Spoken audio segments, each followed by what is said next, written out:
Warning. This episode contains content that may not be suitable for some listeners, including presumed demonic possession and exorcisms, body mutilation, animal cruelty, and sacrificial murder. Listener discretion is strongly advised. Dark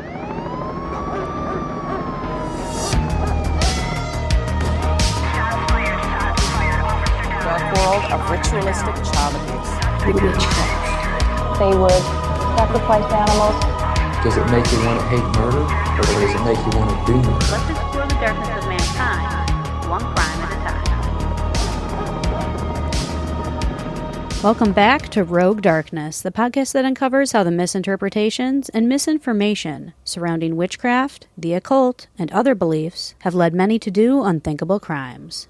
From ritualistic killings and the demons that live in all of us, to exploration of the macabre and delving deep into the unknown. Let's explore the darkness of mankind, one crime at a time. I'm your host of The Grim and Gruesome, Raven.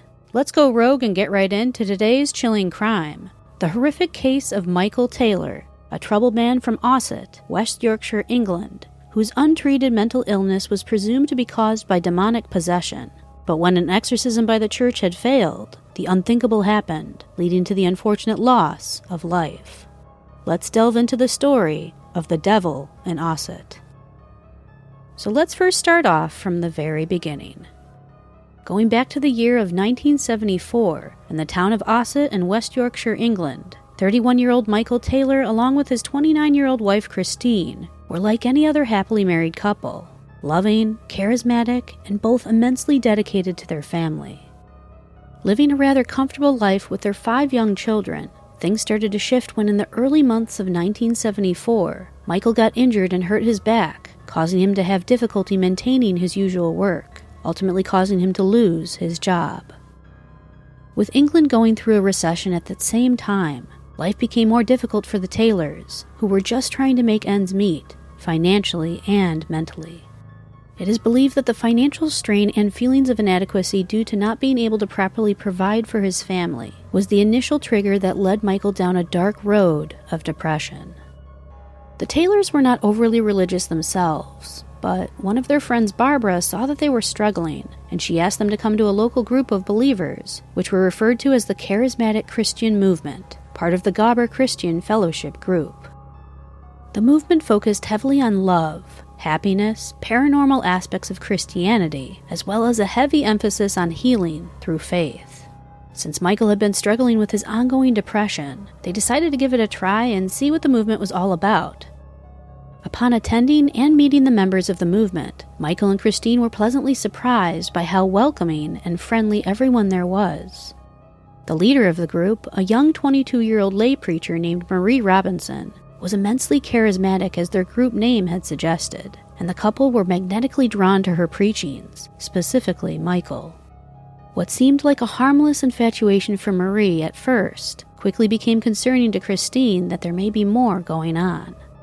Marie and Michael would oftentimes talk late into the night, becoming increasingly closer as the days went by, and rather than being his usual family-loving self, Michael became more irritable, angry, and secluded from Christine and their children.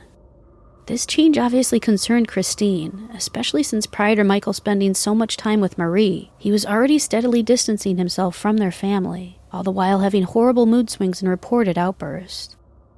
Focusing heavily on faith healing, with group members speaking in tongues seemingly out of the blue, and even the occasional public exorcism, it was not uncommon for Marie to be in close involvement with the members.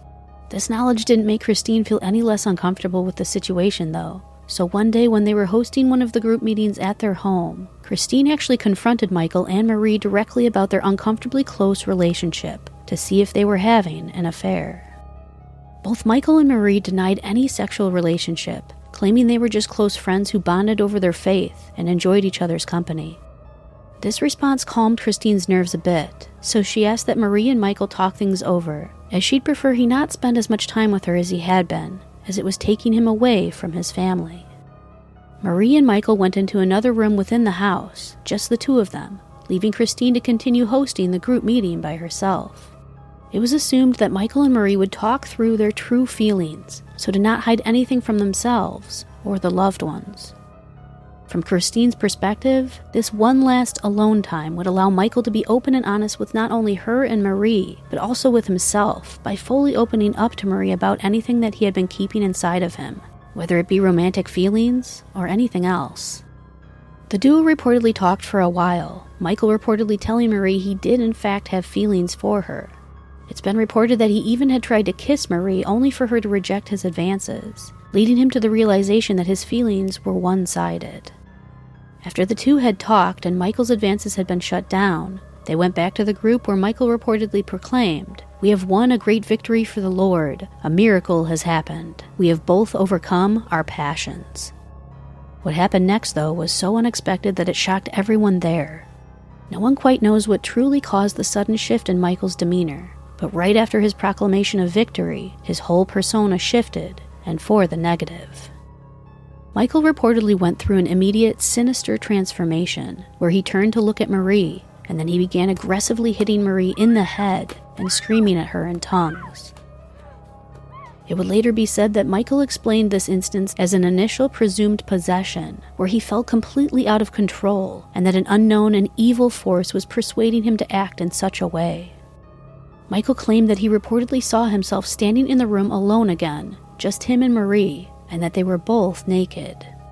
He said that as she slowly turned to face him, he was horrified to see that her eyes had been replaced by what looked like snake eyes. Upon seeing this, he felt an immense evil consume him, causing him to reportedly black out while he brutally attacked an unsuspecting Marie. Christine reportedly tried to stop Michael from attacking Marie, but he only pushed her away violently. He continued his aggression on Marie, ultimately knocking her out.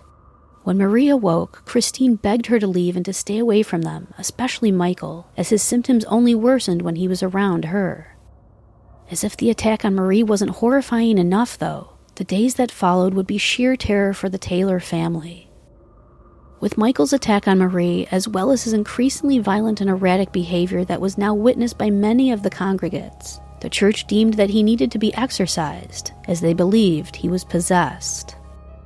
On October 5th, 1974, Michael and Christine were brought to the church, where Michael was restrained for everyone's protection, and then they proceeded to go through a slew of attempts to cast the presumed demons out of him, even going to the extent of burning the wooden cross that he wore that they thought to be tainted. They then reportedly tried to exorcise the demons out of Michael until around 7 a.m. in the morning of the next day, taking a total of 6 hours.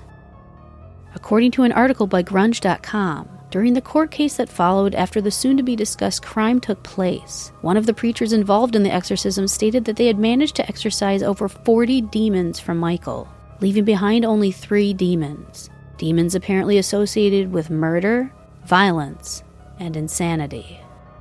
With such a strenuous exorcism, both for the reverends performing the rite, as well as Michael himself, they decided to let Michael return home after the initial exorcism to rest, and then they would resume at a later time. With all the chaos going on with Michael, luckily their children were spending the night at their grandparents', so when Michael and Christine returned home after the attempted exorcism around 9 a.m. on October 6th, it was just them and their pet dog in the home. Around 10 a.m. of that same day, the Osset police station received an odd and startling 911 call. The caller reportedly told the cops that he had seen a naked man walking through the streets covered head to toe in what looked like red paint and yelling about the devil. Believing it to be a prank call at first, given the uncommon nature of such a thing being reported in the quiet town of Osset, authorities still decided to send dispatch to investigate the claim. Being a Sunday morning, the streets weren't too busy that time of day, and it didn't take the authorities long to find the man who the complaint was regarding. And yes, if you thought the man that the anonymous tip was for was none other than Michael Taylor, you would be correct. The cops pulled up alongside Michael, and to their shock and horror, it wasn't red paint that covered his entire body like the caller had initially thought. It was blood. The cops were cautious to safely approach Michael in a way to not alarm him or cause him to lash out at them erratically. All the while Michael was being detained, he just stared off into the distance, stating that he had killed his wife, and that the blood was of the devil. Once Michael was secure in the patrol car and headed to the hospital to be checked out, authorities headed to his house to investigate his claim and to see if his wife was home, or worse, if she had actually been murdered as he had told them. Entering the Taylor home, the cops were met with a horrific sight. A blood smear leading from the living room was seen, and as the cops entered further, there they found the lifeless body of Christine Taylor lying on the floor, completely and brutally mutilated. Christine's face was almost completely torn from her skull. Her eyes had been brutally gouged out of their sockets, and her tongue was ripped from her mouth, later found to be done by the bare hands of her husband. Blood was covering her entire body, and almost every surface of the room reflected the macabre attack, with both spatters of blood and pieces of Christine's flesh covering the floor and walls. Not far from Christine's body, the cops also found the family's pet dog, brutally killed as well, strangled to death, and with its limbs ripped from its body. Just as with Christine, the brutal attack was done by Michael himself, with no murder weapon other than his bare hands. On March 25, 1975, Michael's trial before the Leeds Crown Court took place. After reviewing all the evidence from the crime scene as well as information provided by the coroner and a clinical psychologist who had testified in court, the court deemed Michael not guilty on grounds of insanity.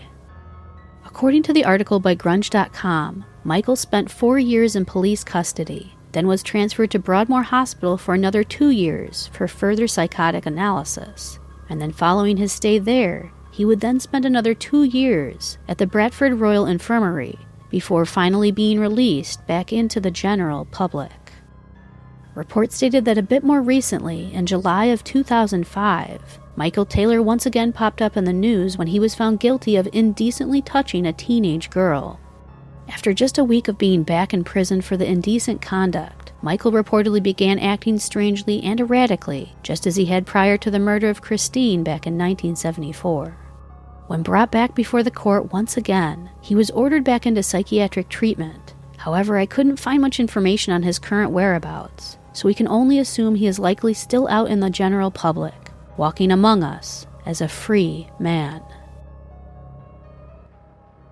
So that was the truly disturbing case of Michael Taylor, and how the combination of untreated mental illness mixed with fanatical religious dogma led to the gruesome and unfortunate murders of Christine and their pet dog.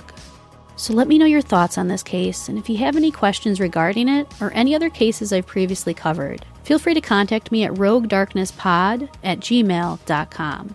You can also always reach out to me directly on my Instagram or Twitter at rogue_darkness, or also on my website, roguedarkness.com. As always, be sure to share the podcast with anyone who you think would like it, and also be sure to leave a rating and review on Apple iTunes, Spotify, Good Pods, or any other platform where you can leave a review to let other listeners know you enjoy the show. And if you want some personalized shoutouts and other exclusives, definitely check out my Patreon by visiting patreon.com/roguedarkness. As always, all the links for everything discussed in my episodes are down in the description box of the episode. And with that said, that concludes this week's episode of Rogue Darkness. The darkness is all around us, and I can confidently say that reality truly is more terrifying than fiction.